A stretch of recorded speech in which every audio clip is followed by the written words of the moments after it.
Today we're going to be comparing the Insta360 GO 3S to the Insta360 GO 3S. Well, more specifically, we're going to compare using standard video mode to FreeFrame mode. What's the difference? When should you use one versus the other? What are the advantages and disadvantages? Well, stay tuned and let's find out.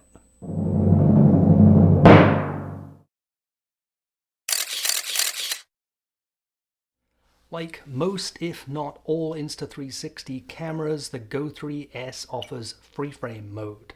So today we're going to take a closer look at FreeFrame mode. We'll talk about what it is and how it works. We'll talk about when to use FreeFrame mode, and we'll also do some side-by-side comparisons of FreeFrame mode versus the standard video mode to see just how much benefit it gives you. So as usual, there's a lot to cover here, so I'll place the chapters up here and on the video timeline. But before we get into it, very important to emphasize this video is not sponsored, paid for, or influenced in any way. I purchased all of the equipment with my own money and the opinions are entirely my own. If you enjoy the video, please remember to give us a like and also consider subscribing to the channel for a lot more similar content. So let's get on with it. So this is something of a follow-up to a video I posted recently about the easy switch mode of the GO 3S.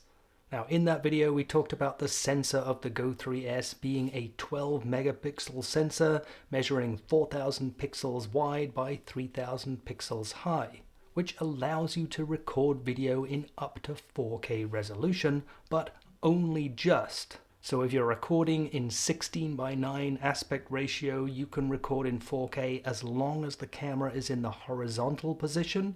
And if you want to record in 9:16 vertical format in 4K, you must have the camera in the vertical position. And as we discussed in that video, the GO 3S actually forces you to match the aspect ratio to the orientation of the camera, 16:9 horizontal format, or 9:16 vertical format. Now, as you may also be aware, the GO 3S also has a feature called tilt fix, which regardless of which aspect ratio you're filming in, it helps to keep the horizon level. Now, it's not a full-blown horizon lock, and we'll talk more about horizon lock later on, but it does help to keep your picture level as the camera is moving around. But because that 4K frame is so close to the edges of my 4000 by 3000 pixel sensor, the tilt fix is very limited. As soon as I go much beyond around about 10 degrees, I would end up losing the corners of my image, so it simply will not work beyond around about plus minus 10 degrees.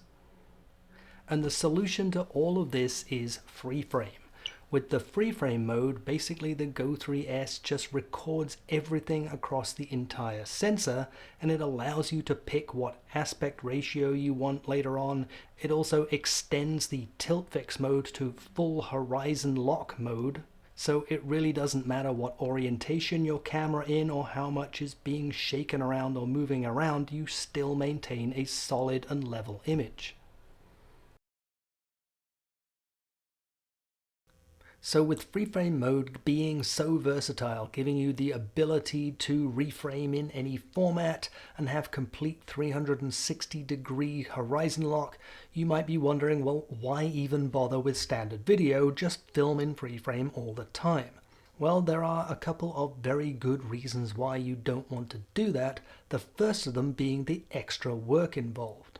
So when you record in FreeFrame, typically the first thing you need to do is to load the file into the Insta360 app on your smartphone or the Insta360 Studio on your desktop, and then you need to reframe the video in the format you want and export that out.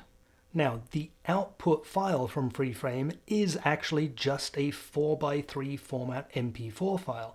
So in theory, you could just import that file straight into your video editor and simply crop for the format that you want. However, there is one important thing which will prevent you from doing that in most cases. You see, when you record standard video on a Go 3S, much like most other cameras, all stabilization and tilt lock functions are applied in camera and embedded on the file itself, so you end up with stabilized footage. However, when you record in the FreeFrame mode, all stabilization, tilt lock, horizon lock is all applied in the app, whether it's on your smartphone or the Studio app on your desktop. So if you bypass the Insta360 app, you will not have any stabilization or tilt lock available in your file.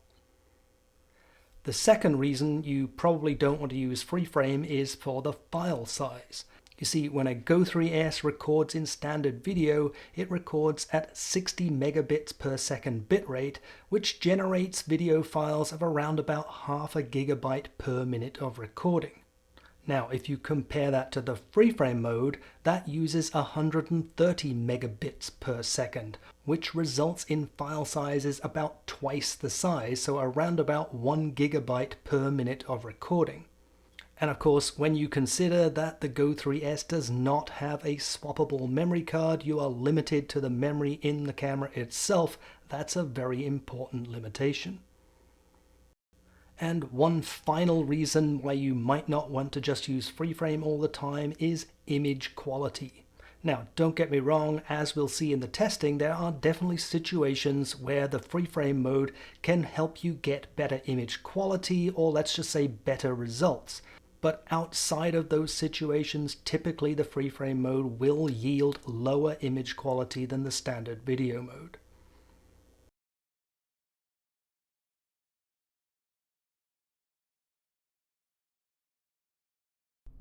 Okay, so for our first test, something of a reference, we're just going to compare the image quality between standard video on my left and the FreeFrame video on my right. Now, to do the comparison, I'm going to use 9:16 format and place those side by side. And currently I have both cameras mounted in vertical orientation, which of course is going to give us the best results for a 9:16 format. Also worth mentioning is that because I have both cameras mounted on a tripod, I have all forms of stabilization, tilt correction, horizon lock, anything like that is all disabled right now to give the best possible pure image quality. So in this configuration, I'm really not expecting to see much difference between the two, but what do you think? Are you seeing any quality difference between the standard video on my left and the FreeFrame video on my right?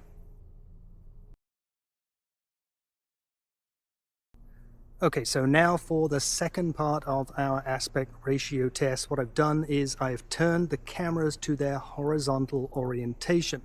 So with the standard video, it now defaults to a 16:9 horizontal format. So if I want 9:16, I have to crop that out of the center of the image. So the maximum height then on my 9:16 reframe is going to be 2160 pixels. Whereas using the FreeFrame video, again, we're using the whole sensor, so in that case, when I crop out the 9:16 segment, it's going to be up to 3000 pixels high. And if you do the math, that actually works out to about double the resolution. So in this instance, I'm expecting to see much better resolution on the FreeFrame video than on the standard video. But again, what do you think? Are you seeing the difference between the two?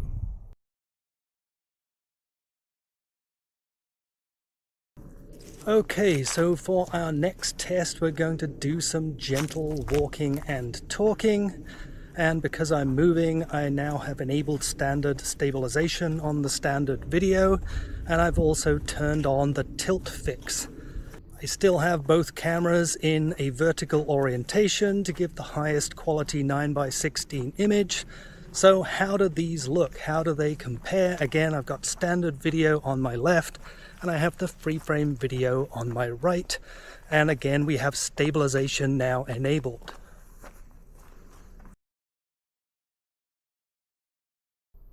Okay, so now let's make it a little more challenging and take a run.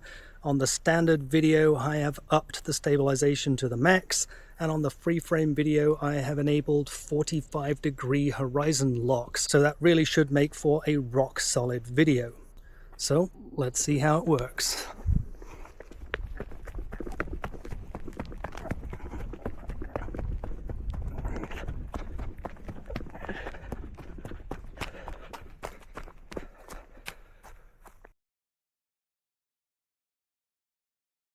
So, what is the verdict when it comes to comparing the FreeFrame video mode with the standard video mode?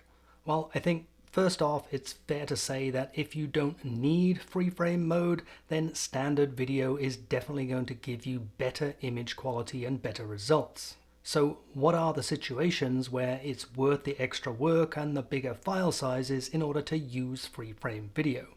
Well, I think it comes down to two basic situations. The first being when you need flexibility with your aspect ratio, mainly when your camera is mounted horizontally but you want the 9:16 vertical format, or the camera is mounted vertically but you want the 16:9 horizontal format.